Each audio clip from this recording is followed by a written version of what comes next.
Manchester City midfielder Tjani Rinders has opened up on Pep Guardiola's decision to drop him for the crunch clash against Liverpool, insisting he has been spoiled in recent years and has no complaints about spending time on the bench. The Dutchman, who arrived from AC Milan in the summer, maintained he is fully committed to adapting to life at City. Despite the temporary setback, Rinders arrived at Manchester City in the summer with major expectations, stepping into a midfield that was undergoing a significant evolution after the departure of Kevin De Bruyne. He made an immediate impression, delivering goals and assists during the early months of the season and quickly becoming a trusted option for Guardiola across multiple competitions. However, Rinders has experienced his first real setback as a City player in recent weeks after dropping to the bench for consecutive Premier League fixtures. Both the match against Bournemouth and the headline clash against Liverpool saw him omitted from the starting 11 despite being in solid form. It marked an unfamiliar moment for the midfielder, who was rarely left out during his 2-year spell at AC Milan. Even so, there was no sign of frustration from the Dutchman, who instead took the opportunity to emphasise the competitive environment he has joined. With City's midfield stacked with elite talent, rotation is inevitable, particularly during busy spells of the season. Rinders has stressed that he understands the decision and remains focused on contributing whenever called upon. Rinders insisted there was no frustration on his part, stressing that he is enjoying life at Manchester City and fully understands the demands of playing under Pep Guardiola. "It's great. The Premier League I still enjoy every day at Manchester City. There's a lot to consider in training, how we prepare tactically with the players we have," he said, before calmly accepting the manager's call against Liverpool by adding, "That was the coach's decision." He also reflected on how competition for places shapes the club's environment, admitting, "It's a very long season. If you look at our squad, anyone could be in the starting lineup. I've been spoiled a bit these past few years. That's part of being at a club like this.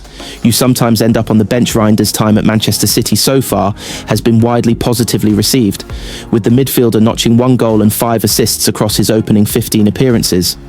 His ability to link midfield and attack has been particularly valuable, positioning him as a natural successor to the creative responsibility once shouldered by De Bruyne. His standout debut, where he scored and assisted against Wolves, cemented his reputation as one of the more effective signings of the summer window. In Europe, Rinders' influence has been just as noticeable, with 3 Champions League assists, highlighting his growing confidence on the continental stage. His versatility has also been a major asset for Guardiola, who has already used him as a number 8, a deeper-lying midfielder, and even as a temporary defensive shield in Rodri's absence. This tactical adaptability has allowed him to claim minutes even during stretches when others may have been preferred in the starting seats. Rinders will now focus on the international break with the Netherlands, where he is expected to play a crucial role in their push for World Cup qualification. Ronald Koeman values his tactical flexibility and technical quality, meaning he may feature prominently in both fixtures during this window. Once domestic football resumes, Rinders will target a return to Guardiola's starting 18 as City navigate another demanding series of matches across league and European competition. With multiple midfield combinations available to the manager, the Dutchman will need to show consistency to re-establish himself as a regular starter. But with his positive mindset and the trust he has already earned, he remains firmly in contention for significant minutes. Long-term, City view Rinders as a major part of their midfield rebuild and believe he will only become more influential as he adapts to Guardiola's system. His attitude toward competition and rotation suggests he is fully prepared for the challenges ahead, making it only a matter of time before he reclaims a starring role. Manchester City defender drops transfer hint for next summer over £13 million deal. Manchester City centre-back Manuel Akanji is spending this season on loan at Inter Milan, and he is ready to make that move permanent. Manuel Akanji has made it clear he wants to stay at Inter Milan beyond the end of his loan spell, regardless of whether the clauses are met to make the switch permanent. The 30-year-old joined the Serie A giants on loan at the end of the transfer window and has quickly settled into life in Milan, playing every minute of their last 9 league fixtures and featuring in all 4 Champions League games. Akanji was expected to struggle for minutes at Manchester City this season, and after the club's recruitment drive in 2025, they needed to offload players towards the end of the window. Several clubs were keen to sign Akanji, but the Switzerland international wanted the move to last season's beaten Champions League finalists, and it could become permanent, regardless of what happens in the summer. Inter have the option to sign Akanji for €15 million, with that option becoming an obligation to buy if they win Serie A and he plays 50% of their league minutes. The centre-back is well on course to meet that target, and Inter lead a congested table on goal difference from Roma. Akanji joined Inter at the start of September's international break and has since returned to Manchester to say goodbye to his former teammates, and he is already eyeing up a permanent stay at the San Siro. When I left Manchester City, I organised a farewell dinner. It was really nice. He said, I haven't been able to say goodbye to all the staff yet, but who knows what will happen next summer. As things stand, I'd love to stay at Inter. Akanji has clearly made an impressive start with Inter and could play a key role for the Nerazzurri in what looks like being a thrilling title race. I feel very good. The hardest part of settling in was sorting everything out for the kids, but we're comfortable now, he said. Italian football is a bit different from the English game, but I've adapted well. It helps when you play regularly. The team welcomed me warmly. Things are going great. We're top of the table, and we want to stay there. Ederson has given the game away with Manchester City's £38 million transfer. Merry-go-round tried to leave. Manchester City signed Gianluigi Donnarumma in the summer after long-term number one Ederson left to sign for Fenerbahce. Ederson has revealed he left Manchester City this summer because he needed a new challenge and that he had tried to get out of the Etihad even earlier because he was unhappy.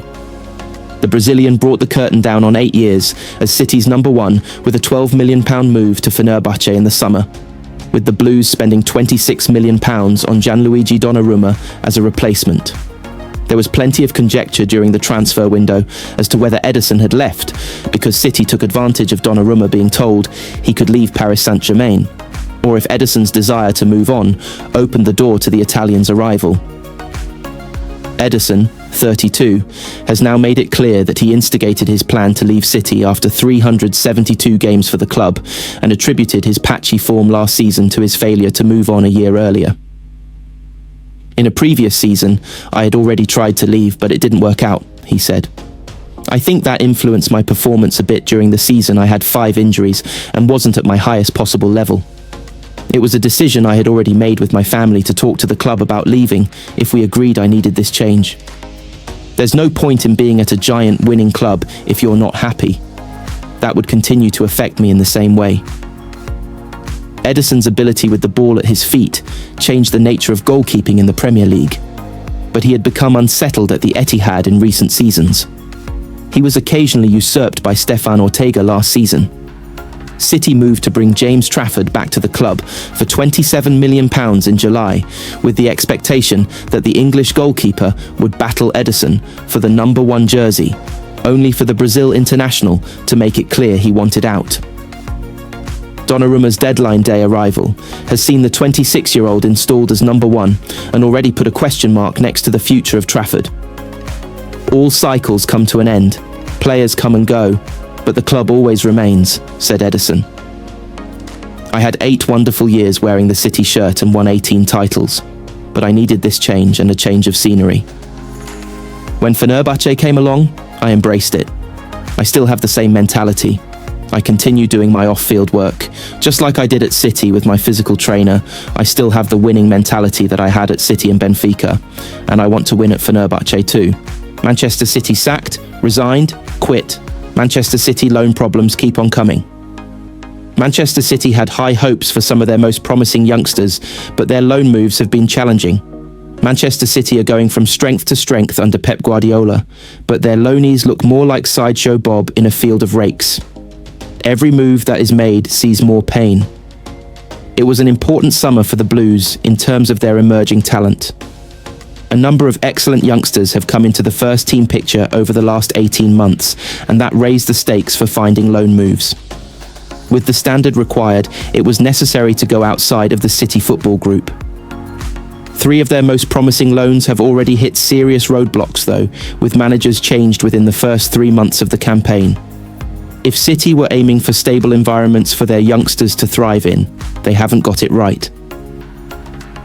Claudio Echeverri's move was delayed over the summer because of how much he impressed first-team staff after joining the squad in February.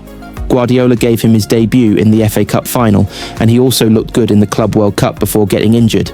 He was announced with great fanfare in Leverkusen and given the number 9 shirt, only for Erik ten Hag to be sacked after just 3 games.